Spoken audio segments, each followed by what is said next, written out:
everyone. Today we are discuss about system of particles and rotational motion. आज हम लोग कणों के निकाय तथा घूर्णन गति के बारे में डिस्कस करने वाले हैं। यह है आपका यूनिट नंबर 5 है 11th क्लास का। इसमें हम लोग क्या क्या डिस्कस करने वाले इसमें देख लेते हैं। जैसा कि आप लोग इसके जो प्रीवियस चैप्टर पढ़े हैं उसमें हम लोग पढ़ते थे रेखीय गति के बारे में, किसी भी की लीनियर मोशन क्या होता है, लीनियर मोशन के जितने भी इक्वेशंस हैं या डिफिनीशन है सभी हम लोग पढ़ चुके हैं। अब ये भी 11th क्लास का मोशन का एक पार्ट है रोटेशनल मोशन। इसमें हम लोग मुख्य रूप से पढ़ने वाले हैं सेंटर ऑफ मास के बारे में कि द्रव्यमान केंद्र क्या होता है। द्रव्यमान केंद्र के बाद हम लोग पढ़ने वाले हैं किसी भी पार्टिकल्स का, किसी भी पिंड का द्रव्यमान केंद्र कैसे हम लोग कैलकुलेट करेंगे, कैसे कंसिडर करेंगे। इसके बाद नेक्स्ट इसमें पढ़ने वाले हैं कि बल युग्म क्या होता है, बल आघूर्ण क्या होता है, जड़त्व आघूर्ण क्या होता है। तो ये सब चैप्टर में हम लोग इस चैप्टर के अंदर पढ़ने वाले हैं। तो आज हम लोग इसके बारे में सबसे पहले इस चैप्टर का अगर इंट्रोडक्शन देखा जाए तो यह चैप्टर जो क्या कहता है system of particles. System of particles का मतलब है कि कणों के निकाय। कणों के निकाय का मतलब होता है कि जब कोई भी बहुत सारे पार्टिकल्स एक दूसरे से इंटरमोलिकुलर फोर्स के द्वारा आपस में जो जुड़े होते हैं उसी को हम लोग कणों का निकाय कहते हैं। जब बहुत सारे कण आपस में एक दूसरे से अंतराण्विक बलों के द्वारा बंधे होते हैं उसी को हम लोग कणों का निकाय कहते हैं। और इस पे जो इन कणों के बीच जो बल कार्य करता है उसको हम लोग आंतरिक बल बोलते हैं, उसे हम लोग इंटरनल फोर्स कहते हैं। तो जैसे कि मान लीजिए एग्जाम्पल तौर पर एक पत्थर ही लिया जाए तो पत्थर में बहुत सारे छोटे छोटे मोलेक्युल जो होते हैं आपस में इंटर मोलेकुलर करके बंधे होते हैं और वो सब क्या है कणों का एक निकाय है। इसमें मुख्य रूप से आपका जो पहला हेडिंग है वह है द्रव्यमान केंद्र।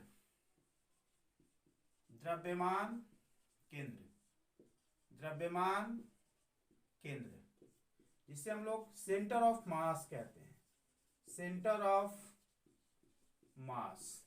द्रव्यमान केंद्र क्या है कि द्रव्यमान केंद्र का मतलब यह है कि किसी भी निकाय का वह बिंदु जहां उसका संपूर्ण द्रव्यमान केंद्रित होता है। किसी निकाय का वह बिंदु जहां उसका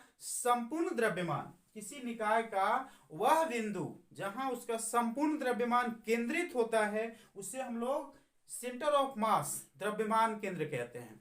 मतलब किसी निकाय का मतलब जिसे कि हमने बोला ना कि कणों के निकाय, तो बहुत निकाय का मतलब एक सिस्टम जैसे मान लो आप सिंपल एग्जांपल जैसे कि आपके पास अगर कोई पीसी है, पीसी मतलब डेस्कटॉप है, तो डेस्कटॉप सिस्टम का मतलब उसमें पूरा चाहिए, कीबोर्ड चाहिए, माउस चाहिए, उसका मॉनिटर चाहिए, सीपीयू चाहिए, तो टोटल के मिलाकर के एक सिस्टम होता है। तो यहाँ पे क्या कर रहा है द्रव्यमान केंद्र का मतलब फिजिक्स के अंदर यह है कि किसी निकाय का वह बिंदु जहां उसका संपूर्ण द्रव्यमान केंद्रित होता है उसी को हम लोग द्रव्यमान केंद्र कहते हैं। द्रव्यमान केंद्र का मतलब क्या होगा, जैसे सपोज मान लीजिए कि आपके पास कोई भी एक सर्किल है, इसका द्रव्यमान केंद्र क्या होगा, इसका केंद्र सेंटर हो जाएगा। तो यह जो है क्या है इस निकाय का, इस सर्किल का क्या हो गया यार सीएम सेंटर ऑफ मास हो गया। यह जो सेंटर है यह क्या हो गया सेंटर ऑफ मास हो गया। तो द्रव्यमान केंद्र का मतलब बस यही है कि किसी निकाय का वह बिंदु जहां उसका संपूर्ण द्रव्यमान केंद्रित होता है उसे हम लोग सेंटर ऑफ मास द्रव्यमान केंद्र कहते हैं। अब इसके बाद इसमें नेक्स्ट है कि दो पिंडों के निकाय का द्रव्यमान केंद्र। दो पिंडों के निकाय का द्रव्यमान केंद्र। दो पिंडों के निकाय का द्रव्यमान केंद्र। दो पिंडों के निकाय का द्रव्यमान केंद्र। दो पिंडों के निकाय का द्रव्यमान केंद्र। Centre of mass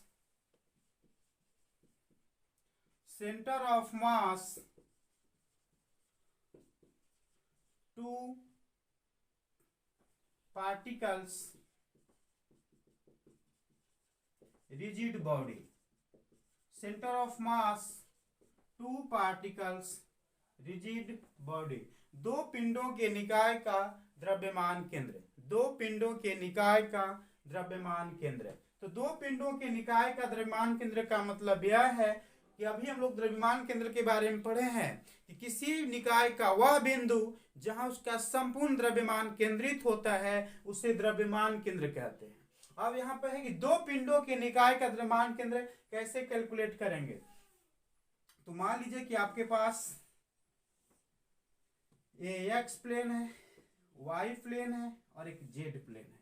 x Y Z plane है, इसका मुख्य एक्सिस क्या है कि ओ है, इसका जो मुख्य पॉइंट है, मुख्य बिंदु ओ है। यहां से लेट सपोज दैट कि आपके पास एक कोई भी m1 द्रव्यमान का एक पिंड है जो कि यहां से स्थिति सदिश पोजीशन वेक्टर r1 है इसका।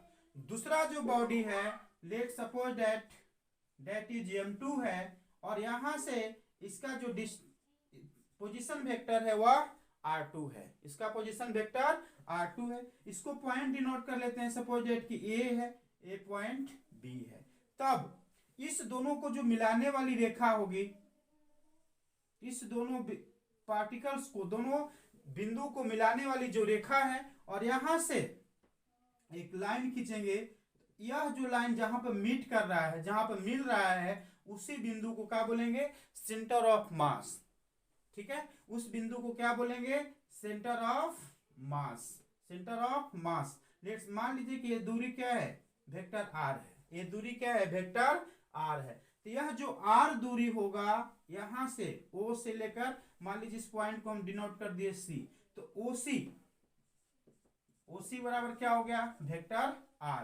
तो यह जो है इस द्रव्यमान केंद्र के, दो पिंडों के द्रव्यमान केंद्र का जो फाइनल है वह स्थिति सदिश है, पोजीशन वेक्टर है। हमने क्या किया है कि सबसे पहले एक्स वाई जेड 3 कोऑर्डिनेट माने हैं, जिसका मुख्य बिंदु क्या है, O है। इस O बिंदु से m1 दूरी पर एक पार्टिकल या एक कोई भी पिंड है जिसका यहां से स्थिति सदिश r1 है। दूसरा जो पिंड है B बिंदु पर है जिसका द्रव्यमान m2 है और इसका स्थिति सदिश वेक्टर r2 है। दोनों को जो मिलाने वाली रेखा है और यहां से जो पार्ट खींच रहे हैं उसे हम लोग क्या कहेंगे, द्रव्यमान केंद्र कहेंगे। उसे क्या कहेंगे, द्रव्यमान केंद्र, सेंटर ऑफ मास। और उसका स्थिति सदिश क्या होगा, वेक्टर r हो जाएगा।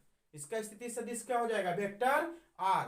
तब द्रव्यमान केंद्र क्या कहता है, द्रव्यमान केंद्र यह कहता है कि जब हम दोनों रेखा को मिला रहे हैं तब यहां पर दोनों पिंडों के द्रव्यमान केंद्र, दोनों पिंडों के द्रव्यमान और दोनों रेखाओं के मिलाने वाली स्थिति सदिश की गुणनफल, दोनों पिंडों के द्रव्यमान और दोनों पिंडों को मिलाने वाली मुख्य बिंदु से जो उनका स्थिति सदिश है उनके गुणनफल के योगफल को ही क्या बोलेंगे, द्रव्यमान केंद्र बोलेंगे। क्या बोलेंगे, द्रव्यमान केंद्र। मान लीजिए कि हमने इसको एक्सप्लेन कर सकते हैं कि हमारे पास एक पिंड, पहला पिंड है जिसका द्रव्यमान m2 है और इसका स्थिति सदिश r1 है। दूसरा है आपका पिंड दूसरा पिंड B है जिसका द्रव्यमान m2 है और उसका स्थिति सदिश वेक्टर r2 है। तब इसका अगर देखें हम, इसका मुख्य कहाँ पे मिल रहा है, यहाँ पे ना। तब इसको हम लोग लिख सकते हैं m1 प्लस m2 इंटू स्थिति सदिश वेक्टर r बराबर m1, इसका स्थिति सदिश m1 का r1 है, जो सेकेंड m2 है उसका स्थिति सदिश वेक्टर r2 है, वेक्टर r2 है। अगर हमें इसका निकालना है वेक्टर r का, पोजीशन वेक्टर r, तो पोजीशन वेक्टर r बराबर m1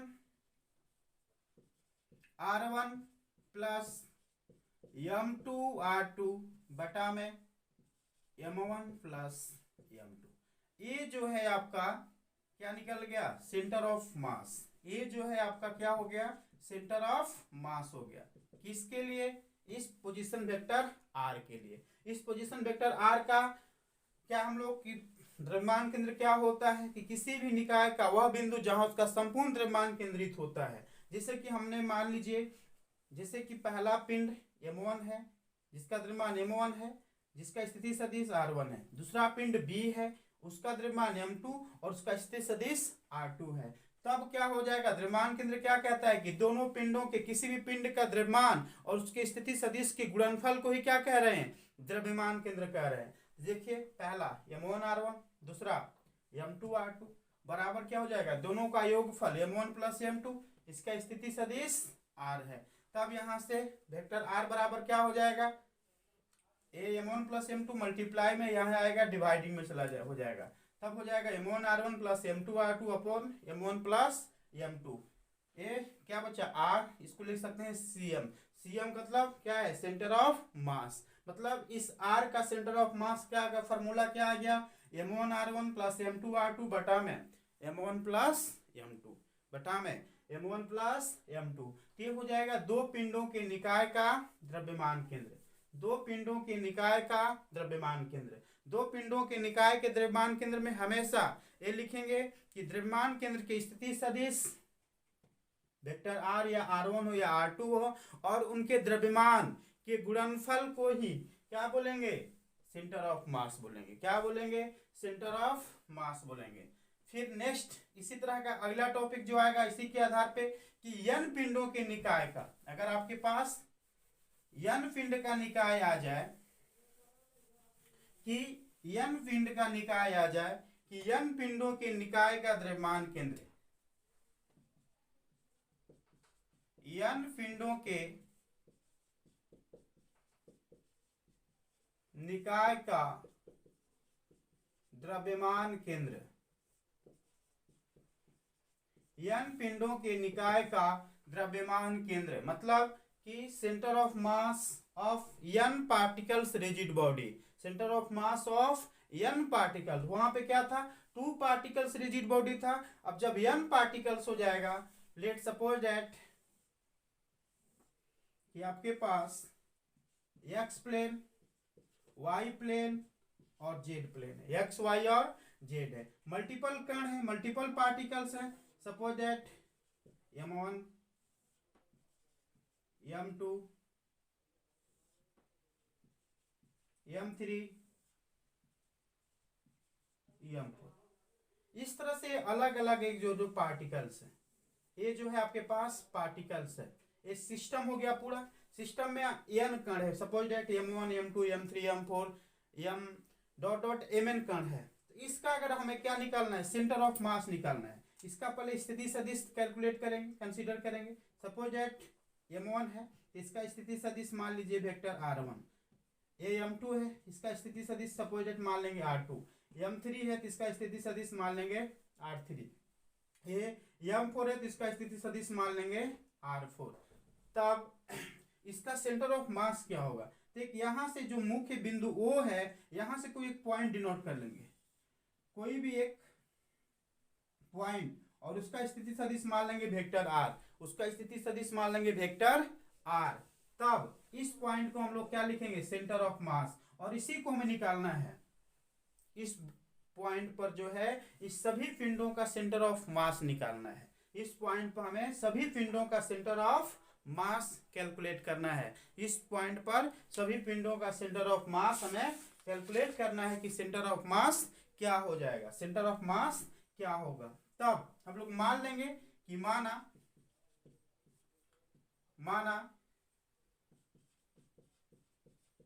पिंडों के द्रव्यमान क्रमशः M1 M2 M3 M4 dot dot Mn है। मान लेंगे कि पिंडों का द्रव्यमान जो है M1 M2 M3 M4 dot dot Mn है, और उनके जो स्थिति सदिश हैं एवं उनके स्थिति सदिश क्या क्या है कि वेक्टर R1 है, R2 R3 R4 dot dot vector Rn है। हम लोग क्या मान लिए कि हमारे पास मान लीजिए कि Mn कण है, n पार्टिकल्स है, और उनका स्थिति सदिश क्या हो गया, R1 R2 R3 4 dot dot Rn हो गया। तब हमें इस निकाय का, इस संपूर्ण निकाय का क्या निकालना है, सेंटर ऑफ मास निकालना है, द्रव्यमान केंद्र। जब द्रव्यमान केंद्र निकालना है हमें इस निकाय का, तब जैसा कि हम लोग पहले ही बोले हैं कि द्रव्यमान केंद्र क्या होता है, किसी भी निकाय का उसके मुख्य बिंदु से उसका जो स्थिति सदिश है और उस निकाय का उस पार्टिकल्स का द्रव्यमान, उसके स्थिति सदिश और द्रव्यमान के गुणनफल को ही क्या बोल रहे हैं, द्रव्यमान केंद्र बोल रहे हैं। तो हमारे पास n कण है, तो अब इसका हो जाएगा m1 plus m2 plus m3 plus m4 plus dot dot mn बराबर इसका स्थिति सदिश क्या है, वेक्टर r है, तो वेक्टर r। और इसके बराबर क्या होगा, इस सभी का इंडिविजुअल जो द्रव्यमान केंद्र होगा, इंडिविजुअल, जैसे कि m1 r1, सेकेंड का m2 r2, थर्ड का m3 r3, फोर्थ का m4 r4 plus dot dot mn rn। ठीक है, तो यहां से हमें क्या निकालना है, स्थिति सदिश वेक्टर r का निकालना है। जैसे स्थिति सदिश वेक्टर r का जब कैलकुलेट करेंगे तो स्थिति सदिश vector r is equal to क्या हो जाएगा कि m1 r1 plus m2 r2 plus m3 r3 dot dot mn rn ऑफन डिवाइडेड बाय क्या हो जाएगा, ए मल्टीप्लाई में इधर आएगा, डिवाइडिंग में हो जाएगा, m1 plus m2 plus m3 plus m4 dot dot plus mn हो जाएगा। ये आपका, यह है आपका n कणों के निकाय का द्रव्यमान केंद्र होगा, यह है आपके n कणों के निकाय का द्रव्यमान केंद्र हो गया। अगर इसे हम लोग समेशन के फॉर्म में लिखना चाहते हैं तो vector RCM, centre of mass vector r का क्या हो जाएगा कि समेशन ऑफ i बराबर 1 से लेकर n तक mi ri, i वेरी कर रहा है 1 से लेकर ri तक, और अपन क्या हो जाएगा mi, i कहां से कहां तक है, i बराबर 1 से लेकर n तक। ये फार्मूला मिल गया आपका किसके लिए, n पार्टिकल्स के लिए, कि n कणों के निकाय का द्रव्यमान केंद्र, n कणों के निकाय का द्रव्यमान केंद्र। तो आई होप कि आप लोगों को ये टॉपिक जो द्रव्यमान केंद्र है यह समझ में आया होगा कि द्रव्यमान केंद्र क्या है। किसी भी दो पिंडों का निकाय का निकालना हो तो कैसे निकालेंगे, या n कणों के पिंडों का निकाय निकालना हो, द्रव्यमान केंद्र निकालना हो तो उसे कैसे फाइंड आउट करेंगे। अब आगे जो नेक्स्ट टॉपिक आपका आएगा वह होगा रिजिड बॉडी। वह है आपका क्या होगा, रिजिड बॉडी, जिसे हम लोग हिंदी में क्या बोलते हैं, दृढ़ पिंड। हिंदी में उसे बोलते हैं दृढ़ पिंड, हिंदी में उसे हम लोग बोलते हैं रिजिड बॉडी को दृढ़ पिंड। तो नेक्स्ट हेडिंग देंगे आप लोग, रिजिड बॉडी, रिजिड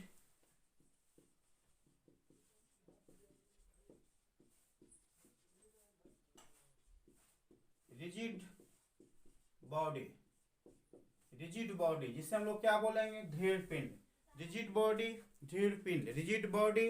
नेक्स्ट हम लोग क्या पढ़ेंगे, रिजिड बॉडी दृढ़ पिंड, रिजिड बॉडी दृढ़ पिंड। रिजिड बॉडी का मतलब यह है कि जब किसी पिंड पर कोई अगर बाह्य बल लगाया जाए, कोई एक्सटर्नल फोर्स लगाया जाए और उस पिंड में उसके आकृति या आकार में कोई परिवर्तन न हो या उसमें कोई विस्थापन न हो, उसी को हम लोग रिजिड बॉडी बोलते हैं। रिजिड बॉडी का मतलब यह है कि जब किसी पिंड पर कोई बाह्य बल लगाया जाए, जब किसी पिंड पर कोई बाह्य बल लगाया जाए तो उसके आकार, आकृति या उसमें कोई विस्थापन नहीं होता है, तब उस पिंड को हम लोग दृढ़ पिंड बोलते हैं। उस पिंड को हम लोग दृढ़ पिंड बोलते हैं। और दृढ़ पिंड क्या है कि बहुत से कणों का समूह होता है। जो रिजिड बॉडी है बहुत से कणों का समूह होता है, रिजिड बॉडी बहुत से कणों का समूह होता है। ये जो रिजिड बॉडी है यह मतलब कि बहुत से कणों का समूह होता है, बहुत से कणों का समूह होता है रिजिड बॉडी। दृढ़ पिंड का मतलब यह है कि जब किसी भी पिंड पर कोई बाह्य बल लगाने से उसके आकृति, आकार या उसमें कोई विस्थापन न हो, उसमें कोई विस्थापन न हो, तब उससे हम लोग क्या बोलेंगे? Rigid body. उसे क्या बोलेंगे? दृढ़ पिंड। और दृढ़ पिंड क्या होता है? बहुत से कणों का समूह होता है, बहुत से कणों का समूह होता है, बहुत से कणों का समूह होता है। ठीक है। रिजिड बॉडी क्या है? रिजिड बॉडी का मतलब है कि कोई बाह्य फोर्स लगा रहे हैं। सपोज दैट मान लीजिए दीवार ही है, तो दीवार पर जब कोई फोर्स लगाएंगे तो उसमें कोई परिवर्तन नहीं होगा। जब परिवर्तन नहीं होगा तो वह क्या हो गया? रिजिड बॉडी, दृढ़ पिंड हो गया। आगे आएगा आपका दृढ़ पिंड की गति, motion of rigid body. Motion of rigid body, motion of rigid body, दृढ़ पिंड की गति, motion of rigid body, motion of rigid body. तो दृढ़ पिंड की गति दो प्रकार की गति होती है। एक होता है स्थानांतरीय गति, स्थानांतरीय गति, और दूसरा होता है घूर्णन गति। स्थानांतरीय गति और दूसरा होता है घूर्णन गति। स्थानांतरीय गति को हम लोग बोलते हैं ट्रांसलेशनल मोशन, ट्रांसलेशनल मोशन, और घूर्णन गति को बोलते हैं रोटेशनल मोशन, रोटेशनल मोशन। ठीक है। स्थानांतरीय गति और